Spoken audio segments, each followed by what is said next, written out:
Eder, Mech, Pallister. Per tanto tempo abbiamo detto che chi ha operato sul corpo di Liliana Trieste avesse commesso qualche piccolissimo errore e l'Abruzzone ci rideva dietro. Oggi invece, guarda caso, si torna a parlare della morte in data 14. La data del 14 dicembre è quella che abbiamo prospettato sempre noi perché eravamo convinti di questo e sono 3 anni che lo diciamo e finalmente qualcosa sta uscendo. Non è certamente rimasta qui 21 giorni perché lei era troppo pulita, i sacchetti testa, quelli bianchi del supermercato erano puliti, i suoi vestiti erano puliti, le sue scarpe erano pulite e oltretutto non ci sono stati animali di nessun genere che l'avessero aggredita. Quindi anche se la temperatura, come dicono, era di 4 gradi meno in città, ma se andiamo soltanto a 10 metri più in su troviamo una temperatura ancora più bassa dove noi pensiamo che effettivamente poteva essere rimasta lì per un periodo e poi depositata qua perché doveva essere ritrovata, perché questo è, qualcuno ce l'ha detto 3-4 giorni dopo che doveva essere ritrovata. È una notizia che ci si aspettava sicuramente prima e non dopo quasi 3 anni. Sì, è una delle tante che aspettavamo perché ce ne sono ancora, il GIP ha chiesto 25 punti da chiarire.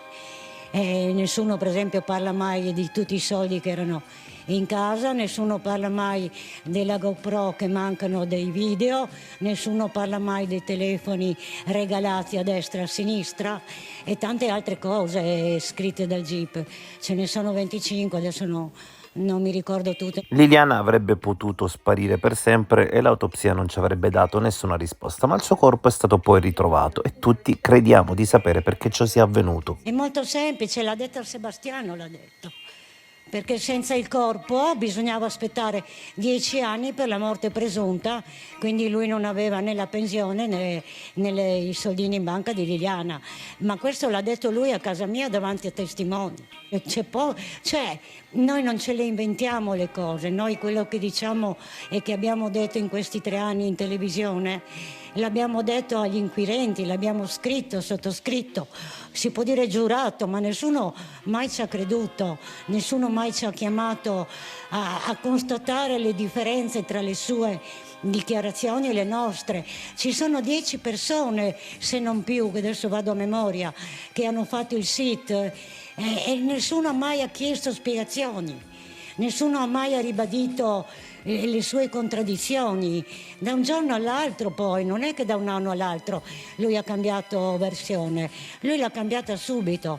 2 giorni dopo è andato in sauna, è andato a mangiare i calamari in Croazia. Questo avveniva in quei giorni in cui Sebastiano si faceva passare per squattrinato, in realtà pagava per sé, pagava per l'amica che lo accompagnava, pagava la benzina, eccetera, eccetera.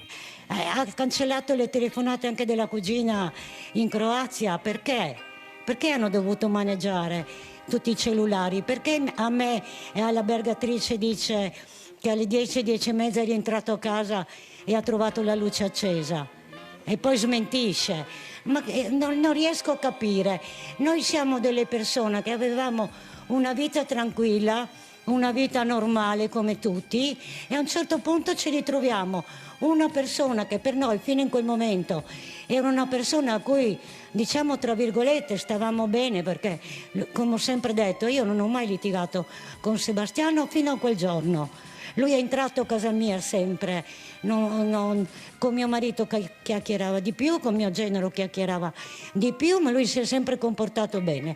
Era Liliana che ogni tanto diceva lascialo perdere, è matto, non dar drio di lui alla Triestina. Per tutto il resto io non ho niente da dire, però dal giorno della scomparsa le cose sono cambiate in modo drastico, perché non si può pensare che io gli dico ma cosa pensi che sia successo?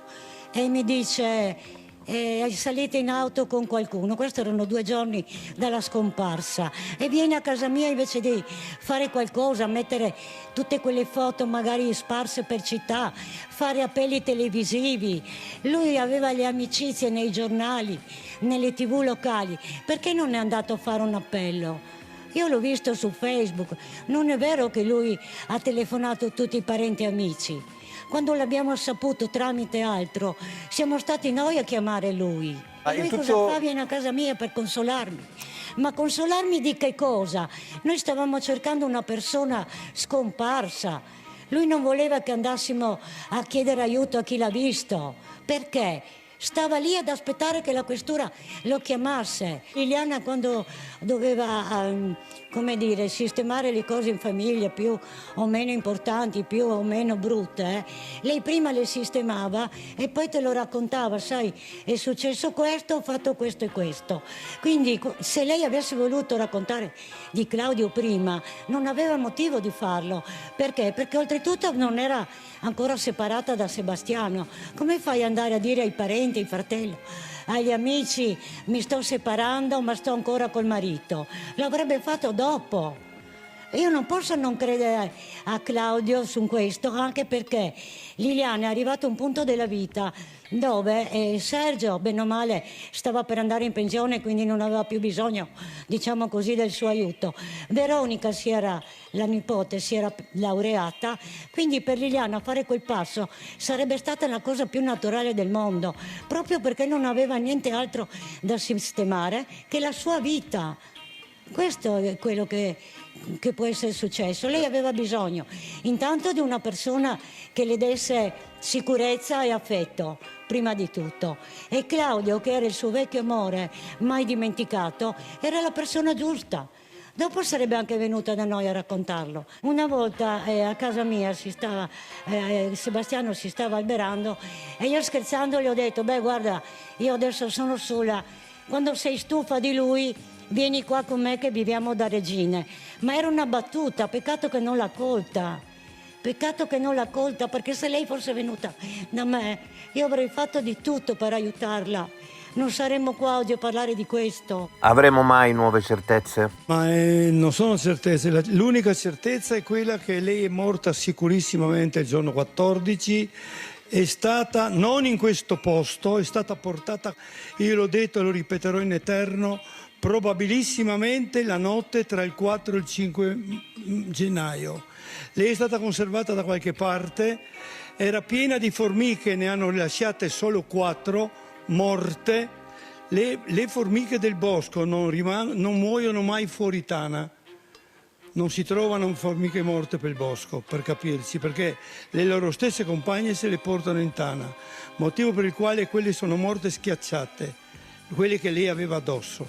Aveva addosso un sacco di propolis, vuol dire che bisogna andare in cerca anche in posti dove ci sono delle api e del miele, anche secondo me, e lei è stata depositata qua sicurissimamente, come ho detto, la notte tra il 4 e il 5 di gennaio, altrimenti sarebbe stata sfigurata dai topi, ma soprattutto dai cinghiali che allora qua abbondavano. Dove siamo noi, in questo preciso posto, io ho trovato poche settimane dopo, perché eravamo nell'inverno del 21-22, no? E c'erano degli escrementi su 4-5 metri di sentiero.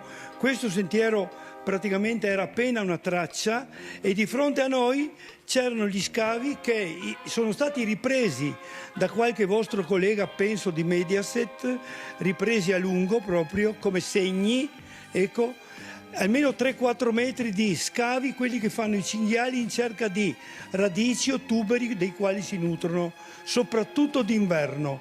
Per cui il cinghiale mangia cadaveri, il cadavere che il cinghiale trova non rimane zero di lui, io lo so per esperienza. Il cinghiale del cadavere non lascia le 2 ossa più dure che abbiamo, il cinghiale si mangia tutto. Ehi, non dimenticare di iscriverti a questo canale.